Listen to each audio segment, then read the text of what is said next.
नैमिषारण्य की पावन धरा पर हमारे व्यास जी भी पधारे हैं। मोहित आचार्य जी पाटन दिल्ली से आए हैं।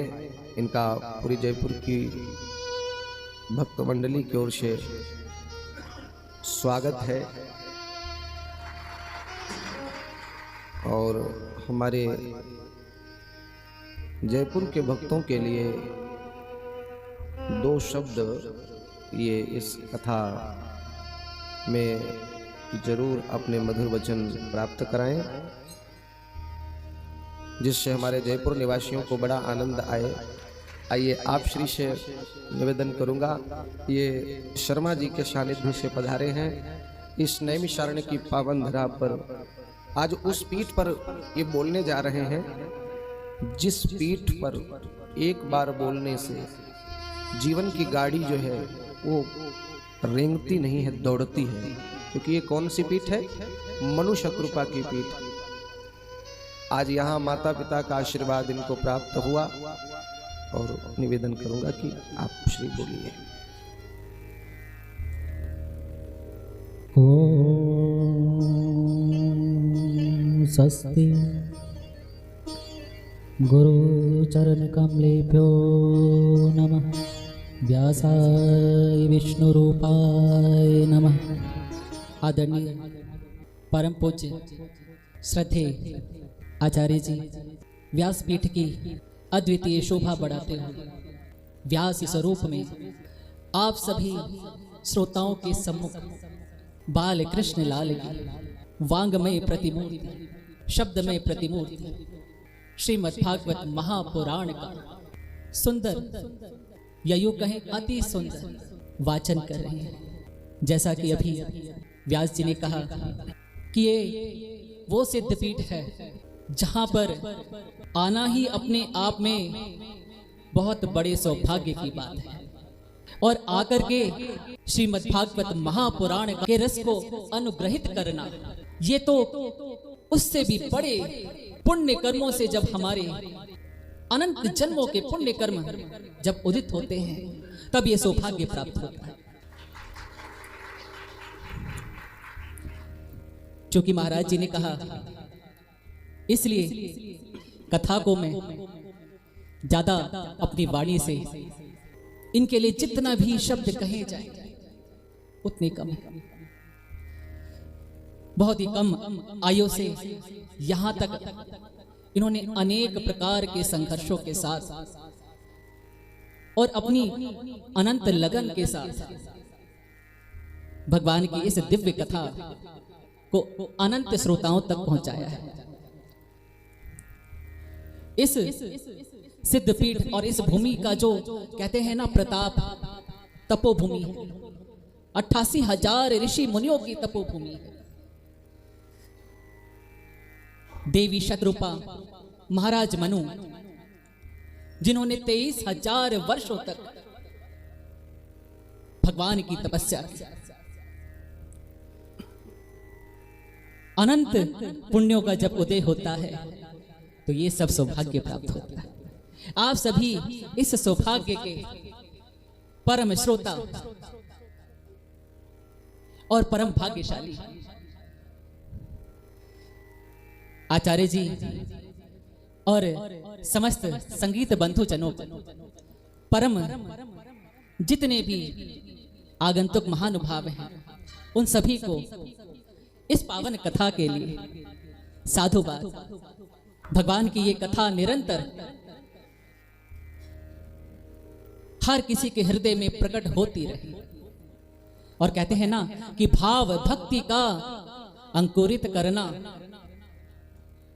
क्या इतना आसान होता है क्या? और जब भक्तों के चरित्र का जो रसास्वाद है वो हमारे शरीर को और भी ज्यादा रोमांचित कर देता है। अपनी वाणी से मैं ज्यादा कुछ नहीं कहना चाहूंगा, क्योंकि यहां आप सभी श्रोता गण महाराज जी की दिव्य वाणी में इस पावन रस का रसास्वाद ले रहे हैं। तो आइए अगर महाराज जी की आज्ञा हो तो 2 शब्द हरि नाम संकीर्तन।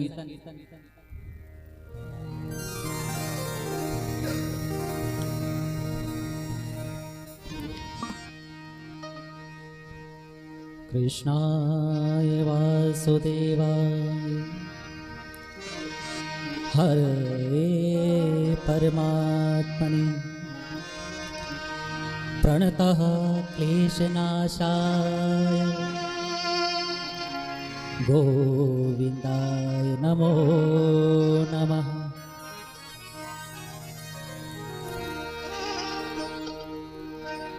श्री कृष्ण गोविंद हरे मुरारी, हे नाथ नारायण वासुदेवा।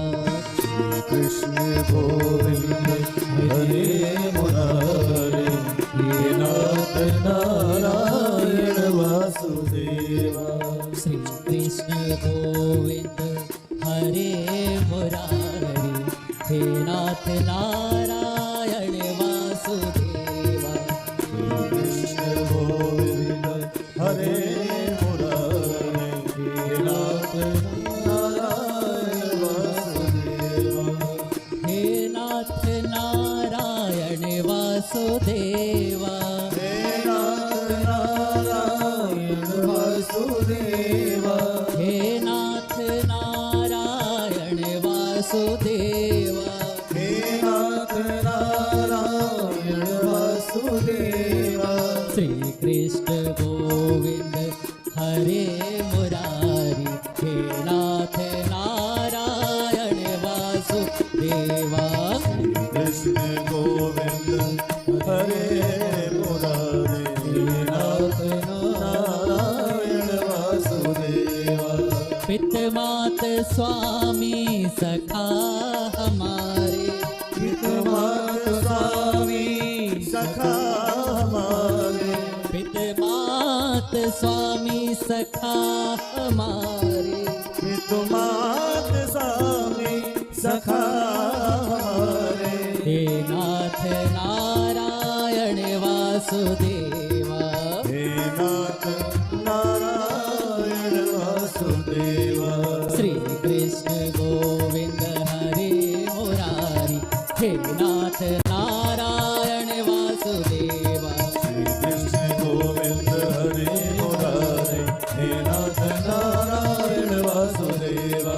श्री कृष्ण गोविंद हरे मुरारी, हे नाथ नारायण वासुदेवा। कृष्ण गोविंद हरे मुरारी, हे नाथ नारायण वासुदेवा। हे नाथ नारायण वासुदेवा। हे नाथ नारायण वासुदेवा। हे नाथ नारायण वासुदेवा। हे नाथ नारायण वासुदेवा। जय जय श्री राधे, जय जय श्री राधे, जय जय श्री राधे। अनंत जन्मों के जब पुण्य उदय होते हैं ना, तभी हमें ये भारत भूमि में जन्म प्राप्त होता है। ये सनातन शाश्वत धर्म में जन्म प्राप्त होता है। और उसमें भी जब अनंत अनंत कोटि के पुण्य उदय होते हैं, तो तपोभूमि नेमिषारण्य पावन तपोभूमि के इस व्यास पीठ से भागवत कथा के रूप में जब रसा स्वाद लेने का जो ये अमृत रस है, इसको जो हम ग्रहण करते हैं ना, तब ये सौभाग्य हमें प्राप्त होता है। मैं अपनी वाणी को यहीं पे ही विराम देना चाहूंगा। यदि महाराज जी मेरी कोई वाणी में कोई त्रुटि रह गई हो तो उसके लिए क्षमा प्रार्थी हूं। और ऐसे श्रोताओं को सुनकर और देखकर अपने आप में ही हमारा जो मन है ना, वो प्रफुल्लित हो जाता है, रोमांच होता है भक्ति का, भाव का। और ये कथा दिनों दिन यूं ही चलती रहे और महाराज जी ऐसे ही आप सभी श्रोताओं को रसमयी कथा का अमृत पान कराते रहे। जय जय श्री राधे, जय जय श्री राधे।